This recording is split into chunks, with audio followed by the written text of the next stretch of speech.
Hello mga ka-joiny, nasa galaan na naman ako. O yan, gala-gala lang kapag walang ginagawa. Malakas talaga daw pag siya ang buhay. Pusa niyo pusa, siya ang buhay. Hello po. Lipat ulit kami sa kabilang gilid. Lakad-lakad lang kami. Wala pa kami aktibidad. Ano pala to? Ay, aktibidad pala to.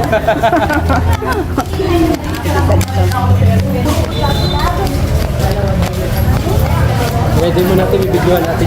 Ayan, dahil nagpalipat-lipat kami ng venue ng aming panooran ng volleyball at basketball. Ayan, nag-shortcut na kami. Akala nyo magmomall kami.